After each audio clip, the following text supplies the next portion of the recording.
नमस्कार, मी प्रिया. प्रियाच्या सोपी रेसिपीमध्ये तुम्हा सर्वांचं खूप खूप मनापासून स्वागत आहे. तर आज आपण अतिशय पौष्टिक असे चॉकलेट बनवलेले आहेत.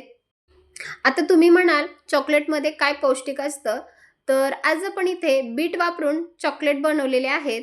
तर बघू शकता तुम्ही आपले चॉकलेट किती मस्त दिसत आहेत आणि अगदी कमी साहित्यामध्ये हे चॉकलेट बनवलेले आहेत. तर बघा दिसायला तर खूपच मस्त दिसत आहेत आणि खायला तर एकदम भन्नाट झालेले आहेत. तर तुम्ही सुद्धा एक वेळेस हे बीटचे चॉकलेट नक्की करून बघा. खायला खूपच छान लागतात आणि बऱ्याचदा लहान मुले जे आहेत ते बाहेरचे चॉकलेट खाण्यासाठी हट्ट करतात. तुम्ही जर त्यांना असे चॉकलेट बनवून दिले, तर ते अगदी आवडीने खातील आणि रक्ताची सुद्धा कमतरता होणार नाही. कारण बीट खाल्ल्यामुळे आपल्या शरीरातलं जे रक्ताचं प्रमाण आहे ते सुद्धा वाढतं. तर तुम्ही सुद्धा असे चॉकलेट एक वेळेस नक्की करून बघा आणि हे जे चॉकलेट आहे ते तुम्ही एक 8 दिवसासाठी सुद्धा स्टोअर करून ठेवू शकता. चला तर मग वेळ न घालवता रेसिपीला सुरुवात करूया. तर रेसिपीला सुरुवात करण्याअगोदर तुम्ही जर माझ्या चॅनलवर नवीन असाल तर प्लीज माझ्या चॅनलला लाईक आणि सबस्क्राईब करा. चला तर मग सुरुवात करूया. इथे मी एक बीट घेतलेला आहे आणि बीटवरची जी साल असते ती आपण काढून घेतली आहे आणि त्याच्या मागचा आणि पुढचा भाग सुद्धा आपण कट करून घेतला आहे. आता आपण इथे बीट जे आहे ते एकदम बारीक पीसमध्ये कट करून घेणार आहे. आता जर तुम्हाला असं पीसमध्ये कट करायचं नसेल, तर तुम्ही इथे एकदम आपली जी बारीक किसणी असते त्याने सुद्धा किसून घेऊ शकता. इथे मी एकदम बारीक आकारामध्ये कट करून घेतला आहे. आता सोबतच आपण इथे 1 वाटी किसलेलं खोबरं घेतलेलं आहे. तर खोबरं जे आहे मी ते थोडंसं हलकंसं भाजून घेतलेलं आहे. भाजल्यामुळे आपल्या बर्फीला किंवा चॉकलेटला खूप छान अशी चव येणार आहे. आता जे खोबरं आहे ते आपण मिक्सरला फिरवून घेणार आहेत. तर आपल्याला एकदम बारीक अशी याची पावडर करून घ्यायची आहे. तुम्ही याऐवजी इथे डेसिकेटेड कोकोनटचा सुद्धा वापर करू शकता किंवा जे ओलं नारळ असतं त्याचा चव सुद्धा वापरू शकता. आता यामध्ये मी एक 4 ते 5 विलायची घेतली आहे. ती या खोबऱ्यामध्ये टाकून घेणार आहे आणि याची आपल्याला एकदम बारीक पावडर करून घ्यायची आहे. आता इथे बघू शकता तुम्ही आपण जे खोबरं होतं त्याची एकदम बारीक अशी पावडर करून घेतली आहे. तर याची आपल्याला एकदम बारीक पावडर करायची आहे. आता ज्या मिक्सरच्या भांड्यामध्ये आपण खोबरं वाटून घेतलं होतं, त्याच भांड्यामध्ये आपण हे बीट सुद्धा वाटून घेणार आहेत. तर बीट जे आहे ते आपल्याला एकदम बारीक असं वाटून घ्यायचं आहे किंवा तुम्ही किसणीने सुद्धा एकदम बारीक असं किसून घेऊ शकता. तर हे वाटत असताना यामध्ये पाणी किंवा दूध टाकायचं नाही. हे असंच आपल्याला एकदम बारीक असं वाटून घ्यायचं आहे. तर इथे बघू शकता तुम्ही बीट जे आहे ते एकदम आपण बारीक वाटून घेतलेलं आहे. एकदम बारीक त्याची अशी पेस्ट केलेली आहे. चला तर मग आता आपण चॉकलेट बनवण्यास सुरुवात करूया. गॅसवरती मी कढई गरम करण्यासाठी ठेवली आहे. त्यामध्ये आपण 1 चमचाभर साजूक तूप टाकून घेतलं आहे आणि आता तूप हलकंसं वितळलं की त्यामध्ये हे बीट आपल्याला टाकून घ्यायचं आहे. तर बीट टाकलं की आपल्याला हे चांगलं परतून घ्यायचं आहे. तुपामध्ये आपल्याला एकदम छान असं परतून घ्यायचं आहे. म्हणजे जे बीटामध्ये थोडासा कच्चेपणा असतो तो जाईपर्यंत हे बीट जे आहे ते आपल्याला परतून घ्यायचं आहे. आणि यामध्ये जे मॉइश्चर असतं किंवा जे पाणी असतं ते निघून जाईपर्यंत आपल्याला छान असं परतून घ्यायचं आहे. आणि हे परतत असताना आपल्याला अगदी मंद आचेवर परतून घ्यायचं आहे. गॅसची फ्लेम आपल्याला वाढवायची नाही. अगदी लो टू मीडियम गॅसवरच हे बीटाचं जे मिश्रण आहे ते आपल्याला परतून घ्यायचं आहे.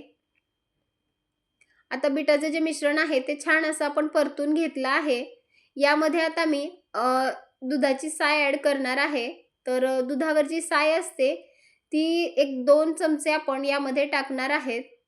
तर ही जर तुमच्याकडे साय नसेल तर काही हरकत नाही, पण माझ्याकडे साय होती म्हणून मी टाकली आहे.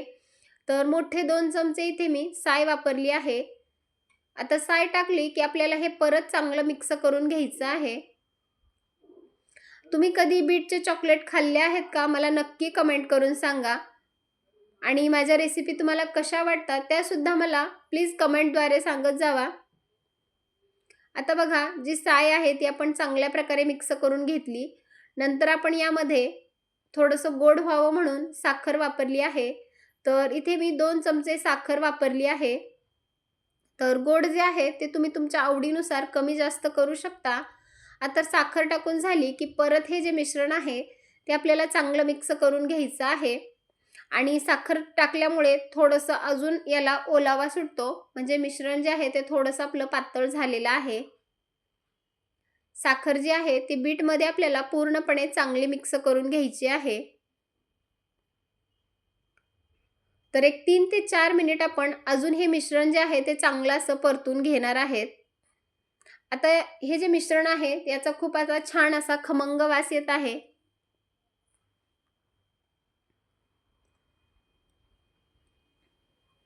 आता मिश्रण आपलं चांगलं परतून झालेलं आहे. यामध्ये आपण आता जे खोबरं वाटून घेतलं होतं ते खोबरं टाकून घेणार आहेत. आता खोबरं सुद्धा आपल्याला या बीटमध्ये चांगल्या प्रकारे मिक्स करून घ्यायचं आहे. आता जर तुमच्याकडे असं सुकं खोबरं नसेल, तर तुम्ही इथे डेसिकेटेड कोकोनट असेल, तर ते सुद्धा टाकू शकता किंवा जर तुमच्याकडे ओलं नारळ असेल, तर ते सुद्धा तुम्ही मिक्सरला एकदम बारीक फिरवून ते सुद्धा यामध्ये ॲड करू शकता. आता खोबरं टाकलं, की हे मिश्रण जे आहे ते आपण चांगलं परतून घेतलेलं आहे. आता मिश्रण जे आहे त्या मिश्रणाला थोडासा घट्टसरपणा आलेला आहे. तर आपल्याला हे छान असं आता परतून घ्यायचं आहे. आता बघा इथं आपलं मिश्रण जे आहे ते अगदी तयार झालेलं आहे. आता हे जे मिश्रण आहे ते आपण थोडंसं थंड होऊ देणार आहेत. गॅसची फ्लेम मी आता बंद करून घेणार आहे आणि हे मिश्रण जे आहे ते आपण फॅन खाली ठेवणार आहेत किंवा हवं तर तुम्ही इथे फ्रीजमध्ये सुद्धा ठेवू शकता. आता बघा एक अर्ध्या तासानंतर आपलं मिश्रण जे आहे ते पूर्णपणे थंड झालेलं आहे. आता हे आपण चांगलं मिक्स करून घेतलं आहे. तर आता आपण याचे चॉकलेट बनवणार आहेत. तर मी काही चॉकलेटचे शेप आणलेले आहेत. तर यामध्ये आपण हे चॉकलेट सेट करणार आहेत. आता जर तुमच्याकडे असे चॉकलेट बनवण्याचे शेप नसतील, तर तुम्ही इथे हातावर सुद्धा त्याची गोळी बनवून घेऊ शकता किंवा त्याला चौकोनी आकार सुद्धा देऊ शकता. म्हणजे तुम्हाला ज्या शेपमध्ये चॉकलेट आवडतात तसे तुम्ही बनवू शकता. आता यामध्ये मी हे जे बीटचं मिश्रण आहे ते व्यवस्थित आपल्याला भरून घ्यायचं आहे. आता बघा असे जर शेप वापरले तर मुलांना ते खायला खूपच आवडतात. म्हणजे वेगवेगळ्या शेपमध्ये चॉकलेट जर मुलांना दिसले तर ते अगदी आवडीने खातात. आता एका ह्याच्यामध्ये आपण हे चॉकलेट भरून घेतलेलं आहे. तर बाकीच्या सर्व शेपमध्ये आपण हे चॉकलेट भरून घेणार आहेत. इथे बघा आपण सर्व याच्यामध्ये चॉकलेट भरून घेतलेलं आहे. आता हे जे चॉकलेट आहे ते आपण एक अर्ध्या तासासाठी फ्रीजमध्ये ठेवणार आहेत. म्हणजे ते अजून एक व्यवस्थित छान असं सेट होईल आणि हाताला सुद्धा चिकटणार नाही. तर अर्ध्या तासानंतर आपण हे मिश्रण फ्रीजच्या बाहेर काढून घेतलेलं आहे. तर आता बघू शकता तुम्ही आपल्या हाताला जे मिश्रण आहे ते अजिबात चिकटलेलं नाही. आता यामधून आपण हे चॉकलेट काढून घेणार आहेत. तर एक चॉकलेट मी काढून घेतलेलं आहे. तर बघू शकता तुम्ही आपलं चॉकलेट किती मस्त दिसत आहे आणि रंग तर खूपच सुंदर आलेला आहे. तर एक चॉकलेट आपण काढून घेतलेलं आहे. तर अशा प्रकारे आपण बाकीचे सुद्धा चॉकलेट यामधून काढून घेणार आहेत. तर बघा हे सुद्धा चॉकलेट आपलं किती मस्त तयार झालेलं आहे. तर इथे आपण सर्व चॉकलेट काढून घेतलेले आहेत. बघू शकता तुम्ही आपले बीटचे चॉकलेट इथे तयार आहेत. तर हे चॉकलेट खाताना एकदम जे आपण कोकोनटचे चॉकलेट खातो ना, अगदी सेम तशीच टेस्ट येते. कारण यामध्ये आपण खोबरं वापरलेलं आहे. त्यामुळे हे खायला सुद्धा खूपच छान लागतं आणि कोणाला कळणार सुद्धा नाही, की हे जे चॉकलेट आहेत ते आपण बीट वापरून केलेले आहेत. तर लहान मुलांना जर तुम्ही सारखं चॉकलेट देत असाल, तर हे चॉकलेट तुम्ही नक्की करून त्यांना द्या. त्यामुळे दातसुद्धा खराब होणार नाहीत आणि यामुळे हे बीटचे चॉकलेट खाल्ले तर त्यांच्या शरीराला तर ते पौष्टिकच आहेत. चला तर मग रेसिपी कशी वाटली मला नक्की कमेंट करून सांगा आणि व्हिडिओ जर आवडला असेल तर जास्तीत जास्त लोकांपर्यंत शेअर करा.